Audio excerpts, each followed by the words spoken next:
I'm Jason Kander. And I'm Ravi Gupta. And this is Majority 54, the podcast for meaningful conversations that change minds, change votes, and win elections. In a few minutes, you'll hear our conversation with Wes Moore, who is the Democratic candidate for governor in Maryland, which is a great conversation. He's a fantastic guy. But before we get there, Ravi, how you doing? You know, it's a weird month, August in New York City, where people just leave. So it's really quiet. I kind of like it, but it's startling given that for the past few years, nobody left. And now it seems everybody's gone. And so all my friends and family and everybody around here is gone. But now all these tourists are here for the first time in years. And so it's kind of cool. You know, you walk outside, we're in Little Italy here. You run into people from all different countries. And it's cool to see the city back on its feet, but it's jarring. What would you say are like, because, I go to New York for work a fair amount, and I can't fight that instinct, as, proud as I am to be from Kansas City. You can't fight that instinct of like not wanting to look like you're not from a place.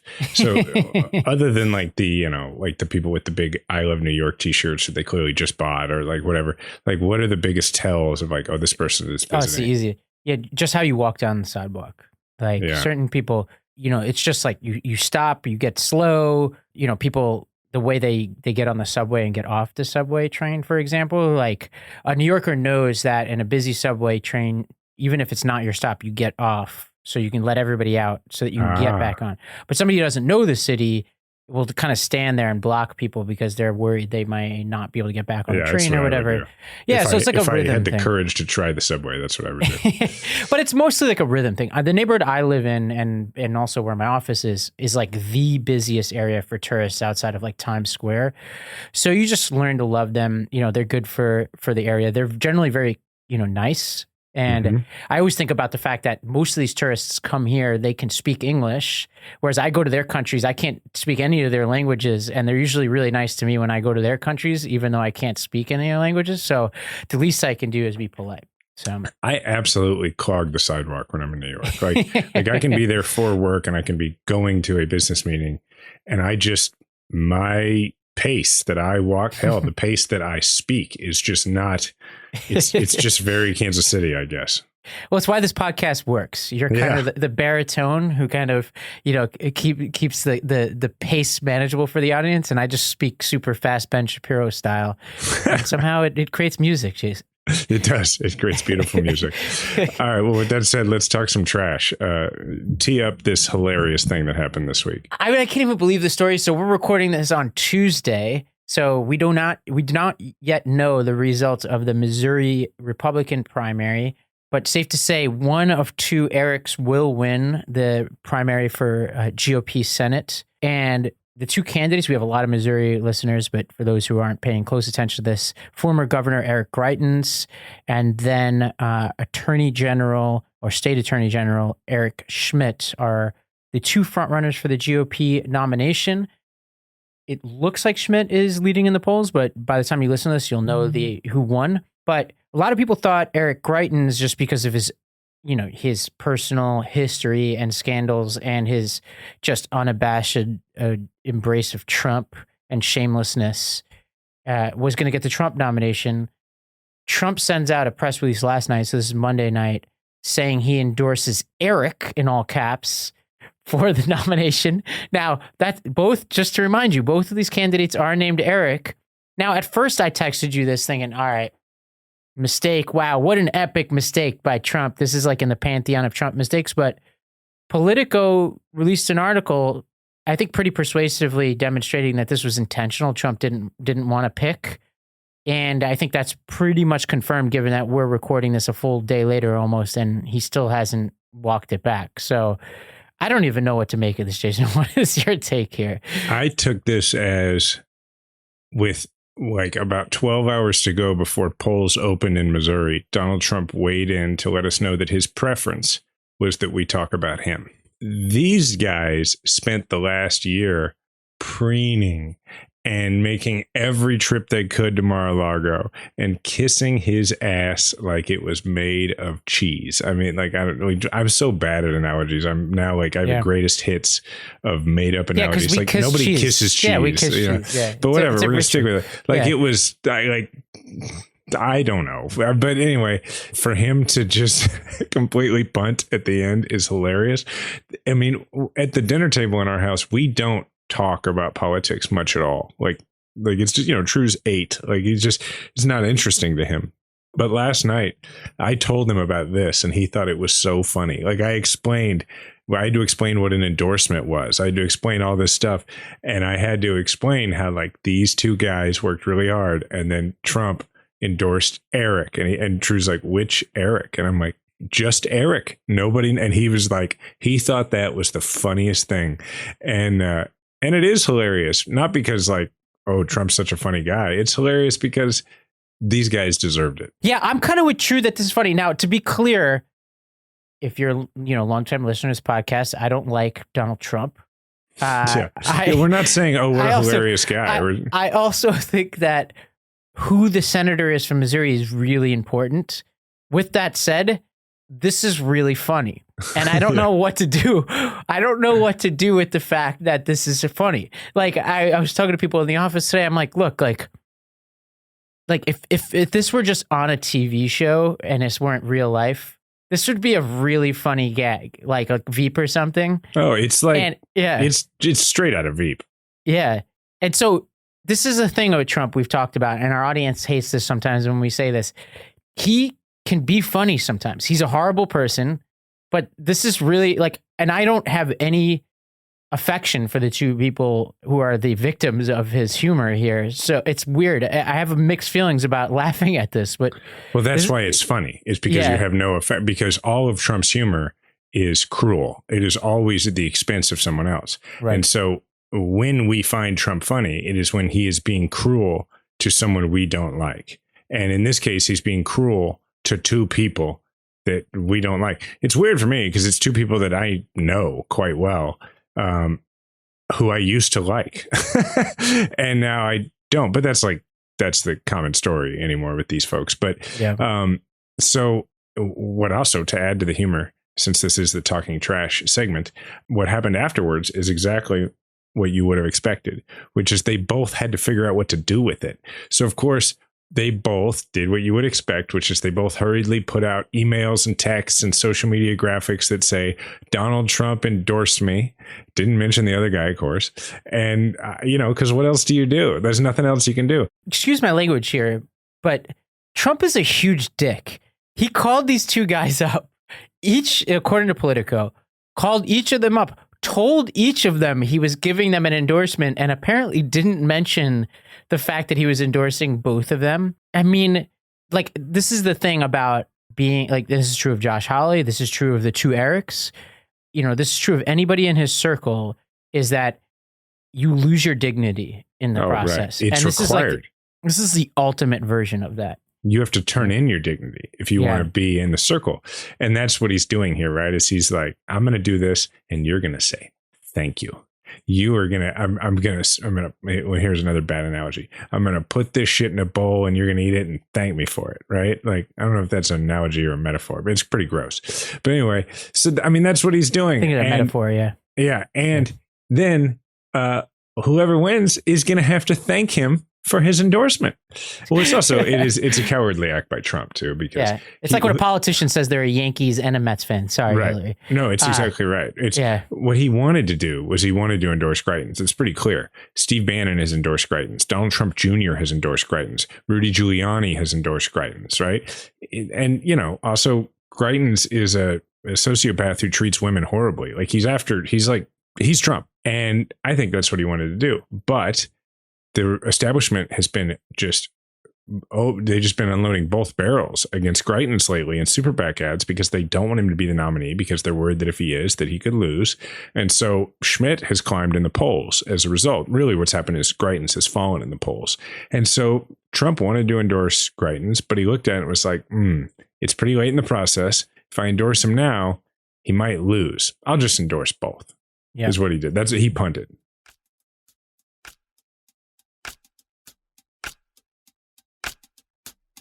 So if you've been listening to this show for a while, you've probably heard us talk about our Helix mattresses, which we're obsessed with. Well, Helix has left the bedroom and they've entered the living room with Allform. All the pieces are American made and easy to assemble. They're scratch and stain resistant, and they're great for anyone with kids and pets. Jason, I think I saw your dog curled up on your Allform sofa. I've got a sofa in my office. I got one in my apartment. I love them. They're easy to put together. They have these different fabrics and colors. You can have them match whatever your sort of existing motif is. Or if you want to mix it up, of course, you could do that. Yeah, everybody loves our Allform sofa in this house. We are constantly saying to True that it doesn't actually make any sense to be halfway through your breakfast and then just go lay down on the sofa for a while. But he sometimes says, I'd like to take a break from eating. And he goes right to the Allform sofa. Yeah, sometimes you just need a nap at 8:30 in the morning. Yeah. To find your perfect sofa, check out allform.com/majority54. Allform is offering 20% off all orders for our listeners at allform.com/majority54. Step up your sofa game today. Now, a word from our sponsor, BetterHelp. I've been doing all these interviews lately about mental health for the book, and one of the most common questions I get is, do you think mental health treatment is still stigmatized in America? And the answer, of course, is yes, which is one of the reasons why it's so great that our sponsor, BetterHelp, provides you with an opportunity to get access to therapy in a way that is very private, where you don't have to go to a place, where you can do it, from your home in a way that might be much more comfortable for you. I think it really is just one more piece in the puzzle of helping destigmatize the idea of going to therapy. Yeah, and I think that's the key, is having low barrier to entry. So that first step, that important step, you got to make that as easy as possible. That's why I love BetterHelp. It's online therapy that offers video, phone, and even live chat-only therapy sessions. And you don't even have to see anyone on camera if you don't want to. And it's much more affordable than in-person therapy, and you could be matched with a therapist in under 48 hours, which is amazing. So our listeners get 10% off their first month at betterhelp.com/M54. That's betterhelp.com/M54. Well, let's get on to better news, Jason. In the news of the week, what seems like it could be good news is that Manchin and Schumer reached agreement on a bill called the Inflation Reduction Act. This is the evolving bill that started as Build Back Better and was dubbed the climate bill a couple months ago. And this is an amazing piece of legislation if we can get this through. This would bring the deficit down $300 billion. There's provisions here both on the spending side and on the revenue raising side that are awesome. So this would have a host of climate provisions and energy provisions that would reduce carbon emissions by 40% by 2030 from 2005 levels. So that's pretty damn near close to Biden's 50% reduction goal. It also lowers ACA premiums for millions of Americans. On the revenue side, it has a 15% corporate minimum tax. It allows Medicare to negotiate the price of drugs. It has $80 billion to the IRS to increase enforcement, and it closes the carried interest loophole that private equity uses. This is a bunch of stuff in here that is absolutely massive. This comes also as Congress is, passing this CHIPS Act, this China Competition Act. We also had obviously he passed the infrastructure bill and COVID spending. He, killed the leader of Al Qaeda this week. I mean, this could be a turning point in this presidency. It could be. It's certainly a huge deal. What I want to know is why? What is it that put Manchin over the top? What is it that made him go yeah, this one's good? Is it something in the bill, or is it he's just tired of being, the scapegoat for nothing getting done? Well, there's a cynical and an idealistic part here. The idealistic part of me wants to believe that he wanted to get there. He's still a Democrat. But if you're being more cynical, there are a few things in here that Democrats had to trade in order to get this done. One is a mandate for new oil and gas leasing in the Gulf of Mexico and off the coast of Alaska. Another is a rule that if we open up federal land and the seafloor to renewables, making solar and wind farms, that you must also do for fossil fuel exploration, gas exploration. There's also a provision in here to fund a relief fund for people who had black lung disease, which I think I would imagine affects people in West Virginia a lot. And then there was another provision that says that the federal government was required to establish 25 priority projects on federal lands that must include fossil fuels and other forms of energy, like nuclear, for example. So this bill actually, it does some things for traditional fossil fuels, but even pretty left-leaning people like Ro Khanna came out and said, look, the climate provisions here are well worth that trade-off. And I tend to agree with them. This is pretty amazing stuff. So you have incentives for private industry to produce more renewable energy and for households to transform themselves and to buy electric vehicles. So buyers of new electric vehicles will get a $7,500 tax credit to buy electric vehicles. There's a smaller tax credit for used cars.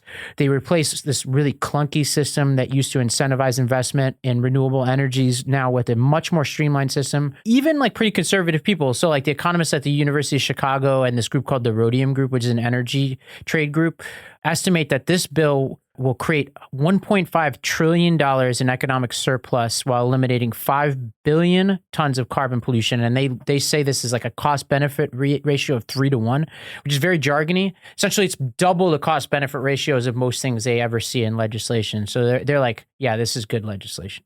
So this is like good news of the week. Even the revenue raising portions of this are really awesome. So this establishes a 15% minimum tax on corporations. And you might say, well, 15% isn't a lot, but a lot of corporations pay no taxes, even though the effective tax rate is supposed to be 21% on corporations. This is saying you can't use all these gimmicks to try to get out of that. You must pay at least 15%. So some corporations like Nike pay no taxes in many years. Now they're going to be forced to pay this 15%. That's great. The IRS stuff, which I talked about, is going to be huge. That should raise a ton of revenue. And there's tons of evidence. People like Larry Summers estimate that the top 1% of earners account for 70% of the underreported tax revenue in this country. Wow. So this is a pretty progressive piece here. Never mind, negotiating prescription drugs. This has been something we've been talking about for decades now. Allowing our country to negotiate prescription drugs lowers the cost for seniors, for everybody. There's another cap in there. Kirsten Sinema is the obstacle right now. So we're moving from the Mansion show to the cinema show. A lot of people think she may demand that they take out this carried interest loophole, which, to be clear, is not a big piece of this whole legislation. I would love to see it stay in there, but if that's the price to get this thing passed, I'll go for it. And it reduces the deficit, which, Democrats are better. This is evidence, again, that Democrats are better at reducing the deficits than Republicans. Yeah, because you have to actually raise revenue to do it. Right. And so I'm for this. This is great. It's great legislation. I'm hoping it gets through, and I hope this is the shot in the arm. I was seeing some data recently. Democrats have a greater than 50% chance of holding the Senate right now. I think it's 56%, 538 right now. Over 50% of voters say abortion is a major issue at the polls. We've got really good candidates. I'm heading down in a couple of weeks to check out the Pennsylvania dynamic out in Lehigh County to see it for myself.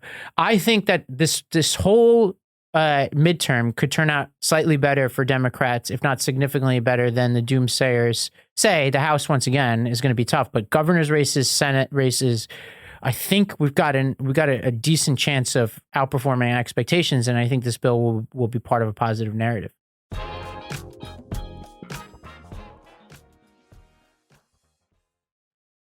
Did this potential huge victory for working people and the 99% of Americans who aren't in the 1% happen to piss off anybody and cause them to take it out on somebody else who's not deserving of such wrath? Yeah, this is one that I'm going to need you to help me on, because I know you did something for the guys over at Midas on this. And Jon Stewart also put out a video on this, and he's been pushing. There's this bill called the Pact Act, which is geared at expanding healthcare benefits to veterans who are exposed to toxic burn pits while overseas. And it seems like a pretty straightforward piece of legislation.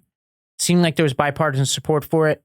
And then, correct me if I'm wrong, the Senate Republicans pulled their support for this because of the bill I just mentioned, because Democrats are moving ahead on that bill for reconciliation. That's not what they say, but that's what happened. First, let's back up, because probably a lot of people don't know what a burn pit is. Everybody's been hearing about this. A burn pit is as simple as you got like a forward operating base. You have a temporary area where you're out. Temporary, it could be years, but you don't have sanitation service. You're out there. You've got your base set up. And what they did, and these are illegal in the United States, although, the VA, the federal government, has never like officially said these cause cancer. Like they haven't officially ever done it, but it's not legal to do in the United States because it's not legal to put these kind of toxins in the air. A burn pit is just like, oh, we got extra batteries, we got extra trash, we got extra food, we got extra whatever, human excrement, doesn't matter what it is, throw it on the pile. We'll just burn it, because where else are we going to put it? We got to live in this space. We can't leave this space. People might shoot at us if we can't. It's not like you can just sleep outside the wire. So burn it. That's what a burn pit is. And when you burn that stuff and you put it in the air, it gets into people's lungs, it gets into their body, and it causes damage. Sometimes it causes just sinus issues for the rest of their life. Sometimes it causes cancer. And the problem is that because it's never been stated by the federal government, this absolutely causes cancer, 80% of the claims made for this at the VA have been denied because they just don't have grounds to grant them. And because a lot of people don't have like the just perfect paperwork trail medically to demonstrate it. Oh, and also because like there's not the funds to award to actually treat this stuff. And so what this does is it says, hey, we're going to put a lot of money into this fund and we're going to say that this qualifies, and we're going to grant people's claims for it. And also it says we are going to use some of these funds to study this and to make sure that, we're like doing the full due diligence on it that should be done for people who were exposed to this. Pretty simple. That's why so many Republicans voted for it. Not all of them, but I think all the Democrats and the majority of the Republicans voted for it first time around. And then the exact same bill, when it comes time to actually finish the thing, it's right after this. It's why there's the video going around of Ted Cruz fist bumping Danes, I think, from Montana, because they had shut this down. They hadn't allowed it to go forward. Very proud of themselves for stopping it. I guess because it's inside the building thinking of like, well, they just, screwed us on this compromise and reconciliation. We're going to show them one of their priorities, because they don't really care that it's veterans, or I think made a huge political error. And anybody who's listening to this, if you have not watched the entire 10-minute press conference opening, like the comments by Jon Stewart, go back and watch it. Like whether you're interested in this issue or not, go back and watch it. It is a masterclass in activism. It's just, that's how you do activism. It looks like as of this recording, the pressure worked, and it looks like the Republicans are backing down. That's at least what the speculation seems to be. After trying to mischaracterize it, they tried to turn it into, oh, this was a pork barrel, slush fund, and it's just not true. It's the exact same bill that they already voted for once. And, Jon Stewart said something on Zero Blog 30 the other day that really hit home with me, which is he said, be very careful when they call you a hero, because it means they're okay with you dying. And it just really goes at, and this is what I did the video for Midas about, which is that a lot of Americans don't know that it's not just a matter of like Republicans turning their backs on veterans. It's a matter of the entire federal government asks completely the wrong question when it comes to veterans issues. And the question that the entire structure is built around is, what do we do to make sure people who don't deserve it don't get these benefits? And the problem with that is it begins with the premise that there are veterans who don't deserve it. And there just aren't. And a lot of the people that most Americans assume can go to the VA can't. And, people can go and watch that video for the examples I give, but it's right at the heart of this, is that they are always willing to have us show up at their rallies and put us on their websites. But the truth is they don't know much about veterans benefits, and they're usually not very interested in finding out. And that's particularly true of these Republicans. When you know more, you can do more. What if you could use science to discover more about your body? Find out what you need for your healthier tomorrow with Everlywell. Everlywell is digital healthcare that's designed for you, and it's all at an affordable and transparent price. With over 30 at-home lab tests, you'll be able to choose the test that makes the most sense for you to get the answers that you need, like the women's health test or the food sensitivity test. Yeah, and here's how this thing works. They ship products straight to you with everything you need in one package. And to take your at-home lab tests, you simply collect your sample and use the included prepaid shipping label to mail your test back to a certified lab. And your physician-reviewed results get sent to your phone or any other device in just days. And you could share the results with your primary care physician to help guide your next steps. Anybody who's listening to this podcast knows I'm obsessed with this kind of stuff. Everlywell is the best I've ever seen at this. And for listeners of the show, Everlywell is offering a special discount of 20% off an at-home lab test at everlywell.com/majority54. That's everlywell.com/majority54 for 20% off your next at-home lab test. everlywell.com/majority54.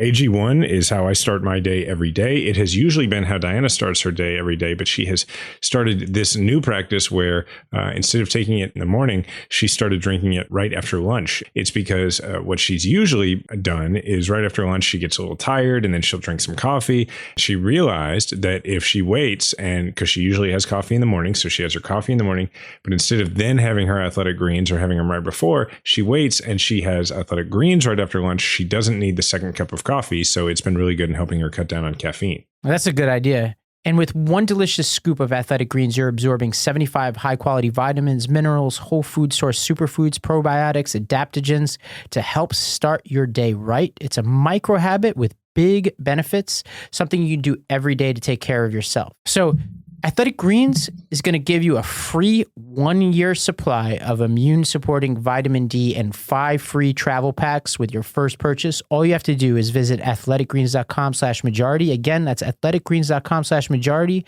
to take ownership over your health and pick up the ultimate daily nutritional insurance.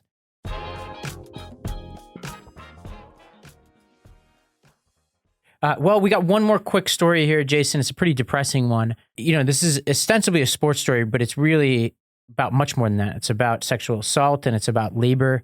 Deshaun Watson, who is the now quarterback of the Cleveland Browns, formerly of the Houston Texans, had been accused by at least 24 women or 30, depending on how you count, of some form of either coercive or lewd behavior or sexual assault, depending on the case.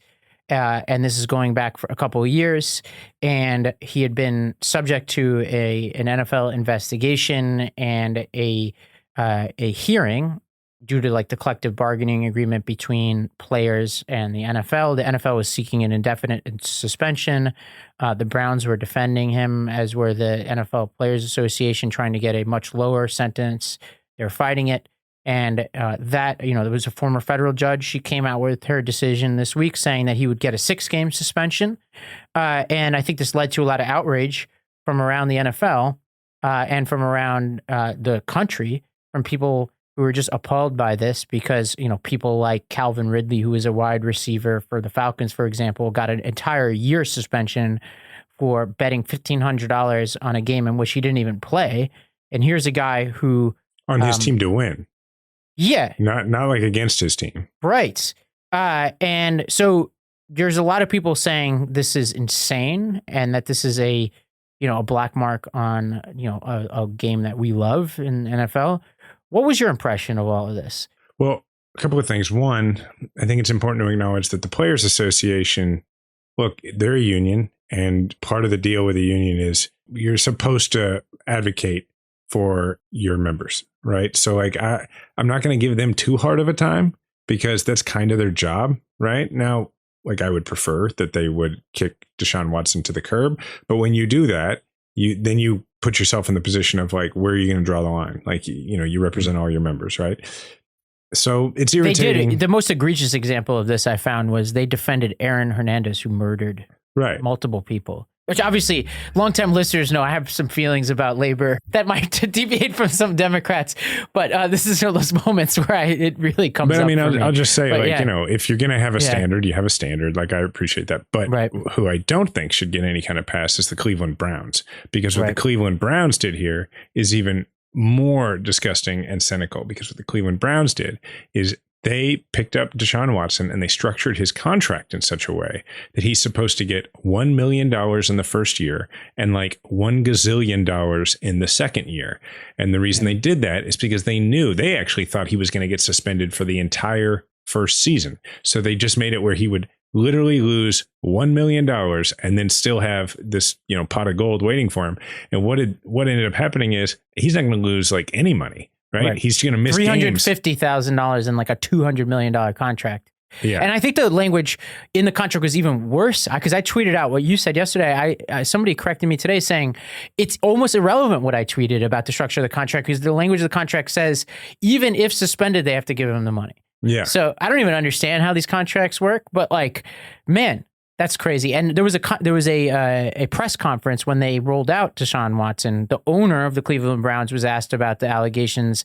I mean, he sounded insane. Like he couldn't say one way or the other, wouldn't say whether he thought the allegations were true or not. We're talking about at least 24 women. And then you have Watson himself, who was asked by reporters like, hey, New York Times says you had 66 separate female masseuses that you reached out to in large part on places like Instagram. Why did you need 66 masseuses? Which, by the way, is the allegation that he was assaulting engaging in this masseuses. He was engaging in this behavior, the assault, the lewd behavior, etc., with his masseuses. And they're like, why, as an athlete, do you need 66 separate masseuses in like a 2-year period? And he had no answer for that, nor did he apologize for his behavior, nor did he say he was going to be seeking counseling or anything like that. So this is one of those things that's political, but it doesn't look political. Like it clearly is, I think. And it's just no consequences when it's not when sports are involved. It's when money is involved. The gross inequality of it is how many players got a bunch of time that they weren't allowed to play because they smoked marijuana. Like tons, which by the way is like legal in most places now. And also if you have a job where you are like multiple times every time you go to work, you're in the equivalent of a car accident. Geez, I think like marijuana is probably something you're going to take advantage of. And then who can blame you? The one thing the Players Association said that I did sympathize with, although I didn't sympathize with their overall effort in defending Watson, was that there's a double standard for owners. Because you have Robert Kraft, the owner of the Patriots, who went to a illegal brothel and nothing really happened to him. You have Stephen Ross, who got basically a slap on the wrist today for trying to bribe his own coach to lose games. You know, somehow he can do that and still be an owner, but Calvin Ridley can't play football for a whole year for betting when he's not even playing for his team, by the way, which is the opposite of what Stephen Ross did. Never mind Schneider, the Washington football team, what do we call them, Commanders? The Commanders, who basically created a hostile, sexist, racist workplace and had to be trotted in front of Congress for it. He's still the owner of that football team. So the Players Association they do have a point that there's a double standard for these owners, but that shouldn't get Watson off. But that point definitely sticks with me, though. All right, we're excited to bring you our conversation with Wes Moore. Wes Moore is a combat veteran, best-selling author, small business owner, Rhodes Scholar, and former CEO of one of the nation's largest anti-poverty organizations, the Robin Hood Foundation. He's a first-time candidate and emerged victorious from his 9-way Democratic primary and is now the Democratic candidate for Maryland governor. If he wins, he'll be the first black governor in the state. He's also a good friend of mine, and I'm very excited about the possibility of him becoming the governor. Wes, thanks for joining us. Jason, it's my pleasure, man. And listen, congrats. Look at him. He brought the book. Oh, my God. No, I didn't bring the book. Amazing. This book is on my bookshelf. I love this book, man. Congrats. Seriously. Well, you are the top blurb on the back of the book. So thank you. I appreciate this. Well, Wes, I had you here to talk about Invisible Storm. And anyway, thanks, man. I appreciate it very much. And, I appreciate you. Speaking of books, we were actually going to start by talking a little bit about yours, because as you know, I love your book, The Other Wes Moore. It's your own story. It's also the story of another Baltimore-based man named Wes Moore, who grew up in the same place you grew up with the same name, but had a different situation, had things go differently in his life and ended up in prison. And you talk about how your situations could easily have been reversed in the book. That's the subject of the book. How do the lessons that you learned from writing that book inform your approach to politics now that you're the Democratic nominee, which is very cool, for governor of Maryland? Yeah, no, and thank you. And seriously, and it's great to be with you. And you know, it's interesting because I think so much of what I wrote inside of the book, it really does. People can get a sense about how I think about the world by understanding these lives. And in my case, where I was born down in Tacoma Park, but it was tragedy that forced me to move around when I was younger, where I was almost 4 years old when my father died in front of me. And because he didn't get the health care that he needed. And so my mom, at that point, she was scrambling. Unexpectedly, she now became a widow with 3 kids that she was going to raise on her own. She was, an immigrant from Jamaica.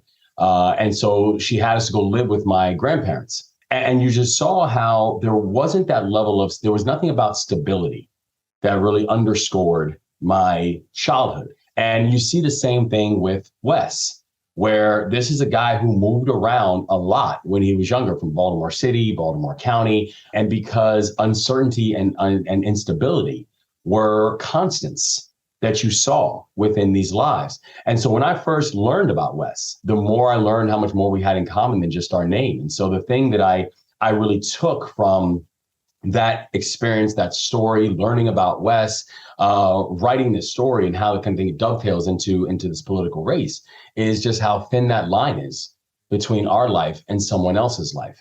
And as a society, we are just far too quick oftentimes to either congratulate or castigate without being willing to actually examine the process that people actually went through.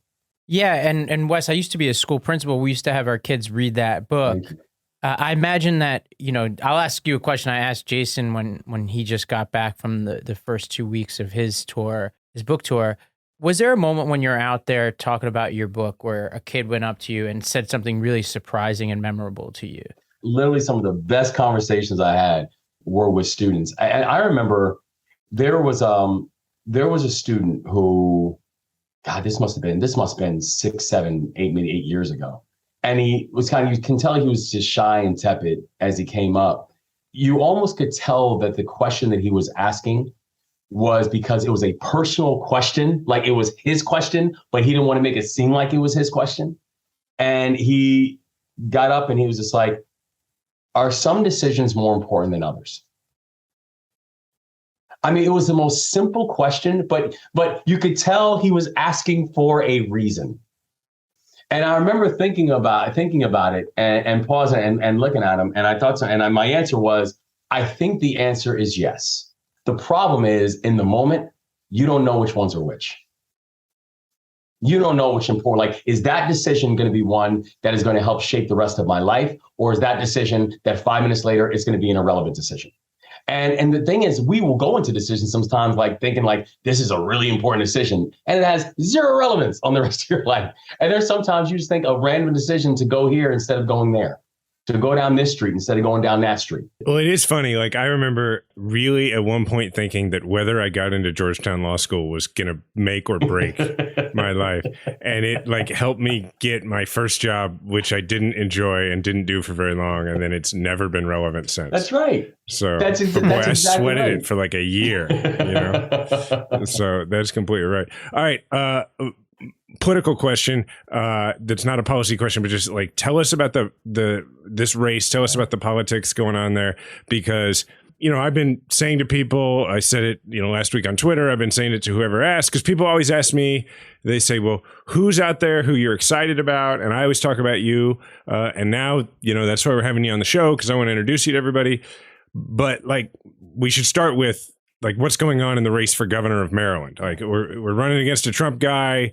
Is he? What's the deal? Yeah. Tell everybody about the race. Yeah, so I'm incredibly excited. So yeah, as I am now a week minted as the Democratic nominee to become Maryland's next governor, and it was a deep and a crowded and a competitive field. And now waiting for us is the Republican nominee, who is literally a Trump acolyte and proudly.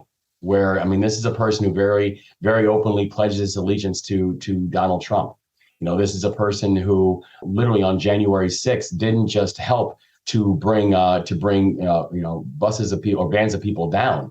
He was down there himself. He's a very proud insurrectionist who called Vice President Pence a traitor for actually validating the election.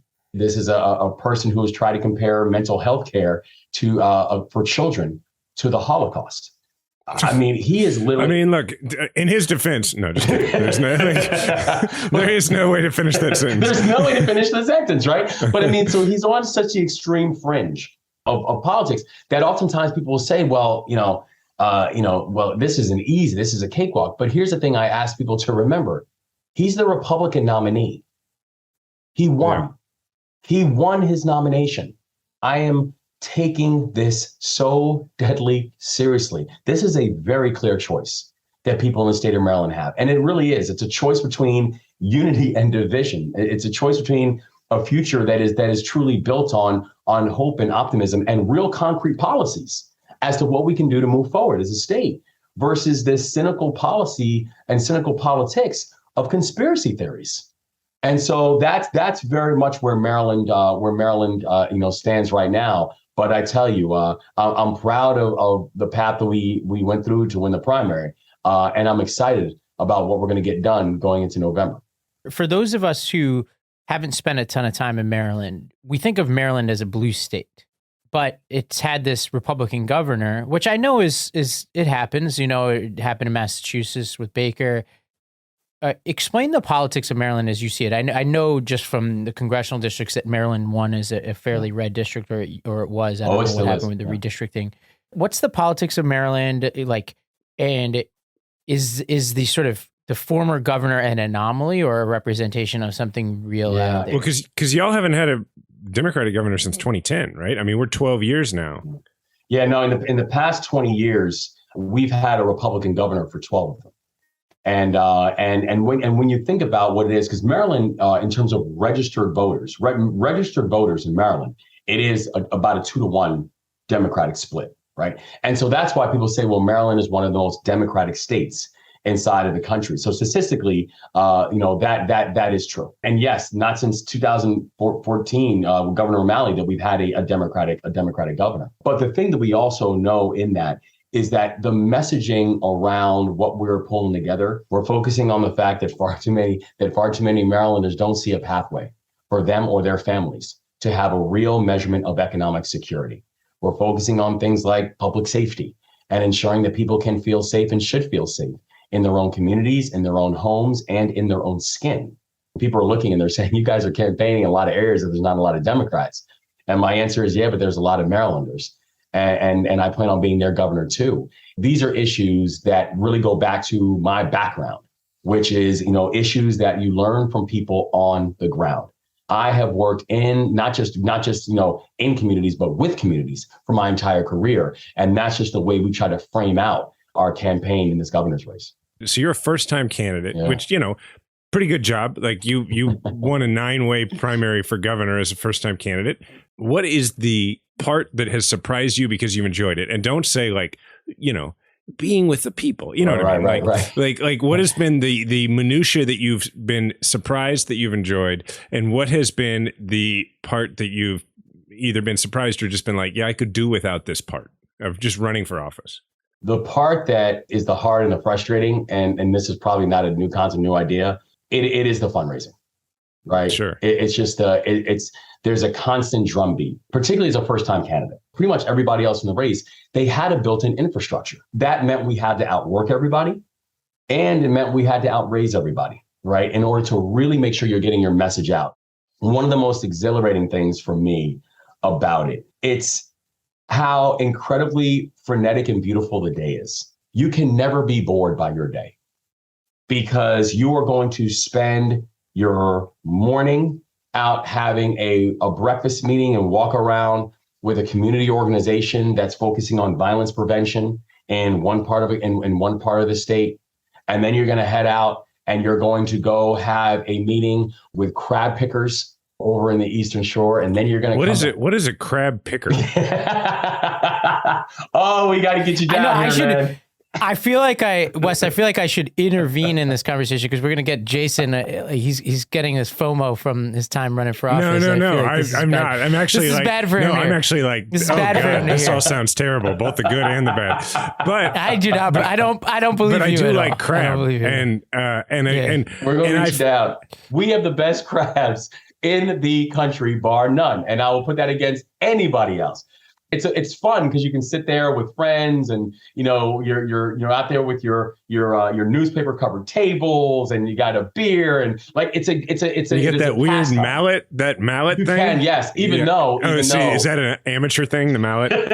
I'm gonna say you can use a mallet, But Okay. Marylanders also know exactly the places to pull on the crab. Oh, my bad. Mallet, and That would be Jason. That would be like when De Blasio ate pizza. Yeah, with don't fork. use the mallet, Wes. Wes, do not use the mallet. Now that I know, we need you to win. Slightly more substantive question. You were in charge of Robin Hood.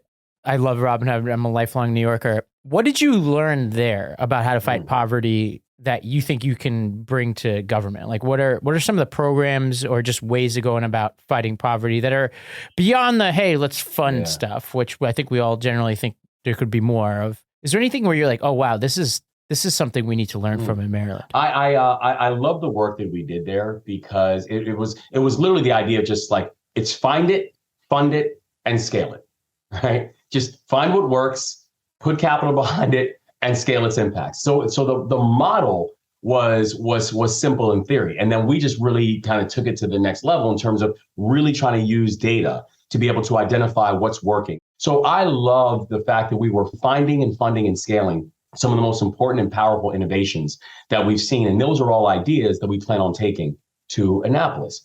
The only thing about it, though, and the thing that I think really gave a real sense of motivation behind this run was that if we aren't fixing the systems that's actually continuing to allow people to fall between the cracks, then we'll just repeatedly find ourselves cleaning up the debris that comes from broken systems. If you look at every single organization that we fund, I mean, we worked and funded over 1,600 organizations, right? I mean, one of the largest, most complex organizations of its kind in this country. But here's the thing I knew about every single one of the organizations that we funded. There was a reason they existed. The housing organizations that we funded, they existed because we had so many people who were housing insecure. The education organizations that we funded, they existed because we had kids who were not getting a quality education.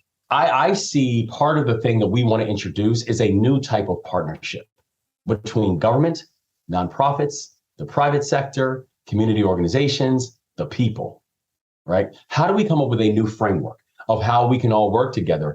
Because our job is not just to make the nonprofit organizations, it's not to make them bigger. It's to make the problem smaller. In that vein, we have time for this one last question. I'm going to have a little bit of a preface to it, which is to say, when people ask me, okay, who out there do we not know about, in the Democratic Party that we should be watching? I take them to usually mean like, people who are not running for president in 2024. And so there's usually three names that I bring up. It's usually you, Stacey Abrams, and Ruben Gallego. Wow. You and Stacey are the ones who might be about to be governors. And in particular with Maryland, you would be in a position that even Stacey wouldn't be in, which is you would be in a position as a Democratic governor with a real opportunity to really do things that it won't be like, okay, I've got to come up with a purely negotiated thing with my Republican legislature. Like, you might be in a real position to lead and to come up with some really big ideas that the rest of the country could look to. And so it's a unique opportunity. And so I'm just curious, of all the stuff that you've, I'm sure, been excited thinking about programs just in that vein you were just talking about, like, what is the thing that once you become governor, and we'll just say when, I know you got like this race in front of you, but when you become a governor, that people watching Maryland should watch to say, okay, Wes and his party, rather Maryland, is going to do this that might be a model for the rest of the country. Like, what are you most excited about in that vein? I tell you, one initiative that I'm incredibly excited about that we are going to get done in this first legislative session. Maryland will be the first state in the country that is going to have a service year option for every single high school graduate. This is what I was hoping you were going to say, because I've heard you talk about it before. Go ahead. Yeah. We as a state are going to have the option for every high school graduate, and they can choose. It can be in housing, it can be in education, it can be in healthcare, it can be in the environment, it could be helping to raise sea levels to seawalls to address rising sea levels, or extreme heat, helping to plant tree canopies. There's so many things that as a society we need, and we are going to get these high school graduates in place in order to choose their passion point and to be able to do it. And I think there's three big reasons that we're going to do this. The first is it's going to help address the college affordability crisis. The second reason, I'm a big believer in experiential learning. All right. I'm a big believer that give young people a chance to experience what it is that they want to do. And then that will help them to frame out their next steps.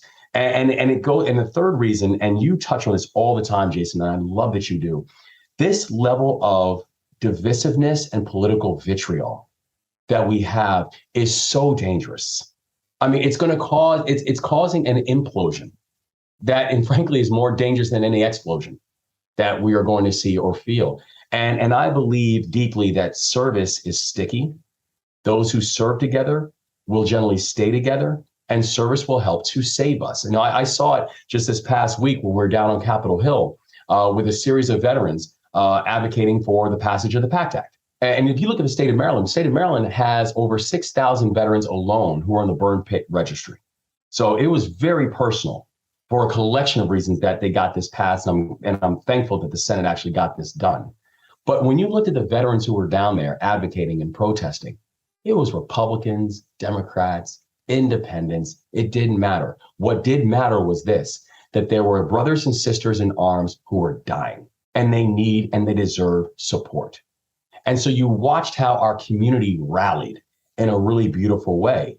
And so I believe deeply that we have to infuse this sense and this feeling of service in our society, because that is going to be one of the things that will help to save us. And Maryland is going to be the national example. Thanks, man. I'm excited for that. Thank you. It makes me want to go to Maryland and serve for you. Look at him holding up the book. What a guy. All right. That's awesome. I'm sure like the week of the book came out was also the week leading up to your primary. I'm sure you were reading that book like just as you were. Still tweeted about it for me. No, exactly. Yeah. I'm serious. This book, and I'm not just saying this because I'm looking right at you, Jason. This book is special, and I really ask the people, for anyone who has a vet in your life or who's trying to understand the experience of veterans, please check this book out. Wes, man, you are welcome to come back and talk about my book anytime. You're so good at it, and I really appreciate it. And we're excited for you. Let people know where they can find you on social media real quick. Absolutely. They can go to I am Wes Moore on any of the social channels, Facebook, Instagram, Twitter, or the website is just wesmore.com. And we would really love your support going into November and beyond. This is a special time, and I'm grateful for each and every one of you. Thanks to Wes for that conversation. For those listening, as you noticed, we recorded the interview with Wes after we recorded the original part of the show, and that's why you get to hear him update you and say that good things happened with the Pact Act. So I think we could put a button on this by just reminding everybody that nothing changed in the bill. The Republicans just decided, actually, it's all fine. We'll just vote for it. We'd like to forget this ever happened. So when people talk to you about that issue or when you bring it up, just mention to them that, yeah, clearly they were lying because nothing changed and they just all reversed their votes because people got mad at them. All right. You can reach out to us at 508-687-2589, 508-687-2589. You can email us at m54@wondermedianetwork.com. I'm at Jason Kander on Instagram and Twitter. Ravi is at Ravi M. Gupta on Twitter and Instagram. Wes is I am Wes Moore on, it sounds like everything but TikTok. Our show is Majority 54 on Twitter. Remember, we all have a platform. Make sure to use yours today.